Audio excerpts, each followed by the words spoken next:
Ya, pada suatu hari perekonomian di seluruh dunia ini bertumbuh dengan sangat tinggi ya kalau kita lihat pertumbuhan ekonomi dan juga sangat menjanjikan dari tahun ke tahun. Tiba-tiba di tengah tahun muncullah virus corona yang kemudian membalikkan pergerakan pasar saham dan juga pasar investasi. Nah, yang menjadi menarik di cerita ini adalah kapan nanti virus coronanya akan hilang. Nah, beberapa analis menjawab vaksinlah jawabannya. Dan disinilah letak perburuan dari setiap negara. Kapan vaksinnya selesai diuji dan siap dan kapan akhirnya didistribusi. Dan ketika didistribusi, siapa yang paling pertama akan mendapatkan vaksin tersebut? Nah, inilah yang akan kita bahas di sini, hikayat si kaya berebut vaksin COVID-19.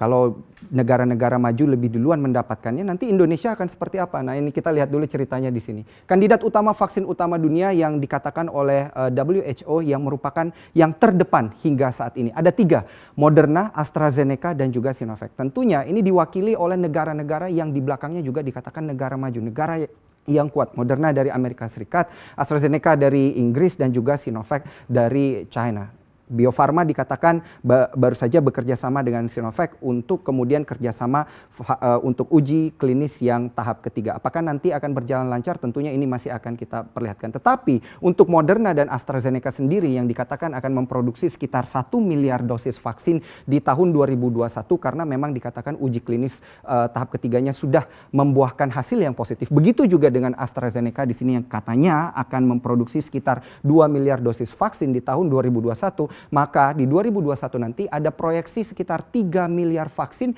yang sepertinya akan diperebutkan oleh siapa? Tentunya oleh negara-negara besar yang berada di balik di balik perusahaan-perusahaan besar ini. Dan tentunya negara-negara lain seperti Jepang, Korea Selatan, Uni Eropa dan lainnya juga pasti akan berebut vaksin, proyeksi vaksin yang akan diproyeksi sekitar 3 miliar dosis. Ini menjadi menarik, nanti kira-kira siapa yang mendapat dosis terbesarnya, dan ternyata ini tercium juga oleh investor dan media karena saat ini kita melihat ada fenomena pre-order vaksin ya. Siapa yang akan mendapatkan vaksin lebih banyak dan paling banyak ini untuk di tahun 2021 nanti. Nah, ini kita melihat karena jumlahnya hanya 3 miliar vaksin di seluruh dunia nantinya, maka negara-negara sudah mulai berebut. Dari AstraZeneca sendiri di sini yang belum memproduksi vaksin bahkan sudah di pre-order ya. Ini ibarat kalau Anda membeli barang secara online ada fase pre-ordernya dulu, 300 juta dosis sudah dipesan dari Amerika Serikat pada AstraZeneca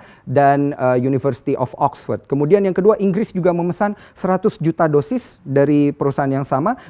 Uni Eropa memesan 400 juta dosis dari perusahaan yang sama. Yang menariknya di sini adalah AstraZeneca sendiri akan untung berapa banyak. Karena kalau kita melihat di sini totalnya saja sudah sekitar 800 juta dosis. Kalau Anda kalikan ini dengan kurang lebih $10 saja per satu vaksinnya dan satu orang harus mendapatkan 2 kali vaksin seperti yang dikatakan oleh WHO, maka kurang lebih akan ada 1,6 miliar vaksin yang dijual oleh 1,6 miliar dolar Amerika Serikat kemudian yang akan dijual oleh AstraZeneca. Nah, ini kemudian menjadi menarik kalau dihitung-hitung uang yang akan didapatkan nantinya oleh AstraZeneca sendiri. Nah, kemudian kalau kita kalikan juga dengan harganya $10 di sana, tentunya ini angkanya sangat fantastis ya, menjadi sekitar 16 miliar dolar pendapatannya untuk vaksin corona saja. Nah, kemudian kalau dibandingkan dengan pendapatan dari AstraZeneca sendiri di tahun 2019 berada di angka 24,9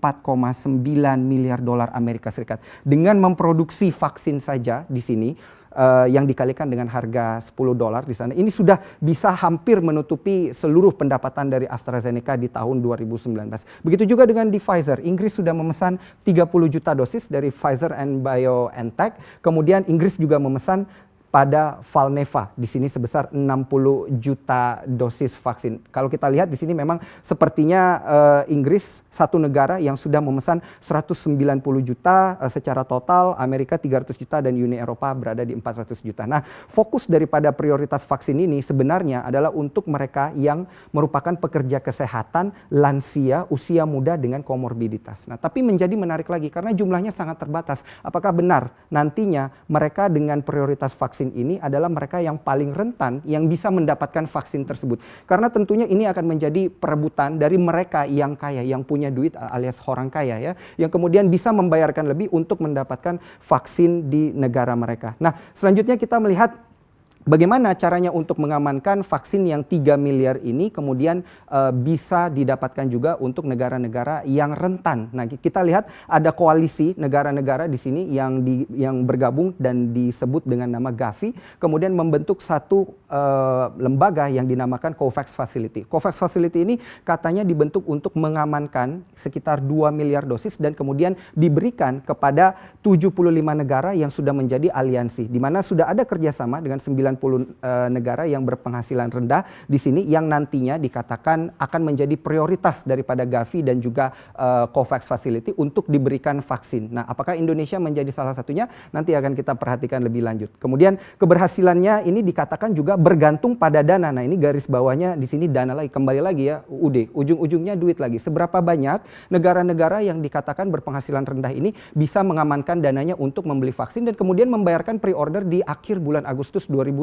Nah, ini menjadi menarik kalau kita berbicara tentang dana. Apakah negara tersebut akan kemudian menerbitkan utang lagi supaya bisa menerbitkan membeli vaksin atau seperti apa yang akan terjadi? Nanti akan kita update pada Anda lebih lanjut. Kemudian hingga saat ini Gavi juga sudah membentuk sebuah lembaga di dalamnya yang dinamakan AMC untuk mengumpulkan sekitar 2 miliar dolar Amerika Serikat, di mana dana yang saat ini sudah terkumpul berada di kisaran 600 juta dolar Amerika Serikat. Nah, berarti kita melihat dari 90 negara sudah ada beberapa negara yang membayarkan untuk pre-order vaksin yang akan dibayarkan dilunasi nanti di akhir Agustus 2020. Apakah, kembali lagi pertanyaannya, apakah Indonesia salah satunya? Nanti akan kami update untuk Anda. Nah, yang terakhir di sini kita melihat proses pemerataan vaksin di tanah air. Bagaimana nantinya supaya Indonesia ini bisa mendapatkan vaksin secara merata, karena total penduduk yang dikatakan di seluruh Indonesia berada di kisaran 270 juta orang, tetapi Kemenko Perekonomian Airlangga Hartarto mengatakan bahwa kebutuhan vaksin domestik kita itu adalah 340 juta dosis, di mana terbagi atas 170 juta penduduk yang dikalikan 2. Ini hanya perkiraan saja ya, nantinya kemungkinan bisa saja dinaikkan lagi. Saat ini kita juga melihat ada 3 kerjasama pengembang vaksin di sini untuk nanti mengamankan vaksin di dalam tanah air. Ada Bio Farma dan juga Sinovac yang kita sudah ketahui, Kalbe dan juga Genexin di sini perusahaan vaksin asal Korea Selatan, dan satu lagi ada Eijkman di sini. Nah, apakah ini akan menjadi efektif? Ini tentunya kembali lagi kepada kapasitas produksi, karena dari Bio Farma sendiri mengatakan ada kapasitas produksi di tahun depan apabila uji klinis tahap ketiga lancar 40 juta dosis di tahun 2021, di tahun 2022 kemungkinan dinaikkan menjadi 100 juta dosis, dan di tahun 2023 bisa saja menjadi 250 juta dosis. Apakah akan menjadi efektif? Tapi ini masih belum kita lihat ya bagaimana akhirnya, tetapi setidaknya kita sudah memahami sepertinya untuk virus corona sendiri dan juga vaksin virus corona agar dapat sampai ke tangan Anda dan juga disuntikkan kepada seluruh masyarakat Indonesia yang membutuhkan, kurang lebih sepertinya akan memakan waktu sekitar 3 tahun lagi.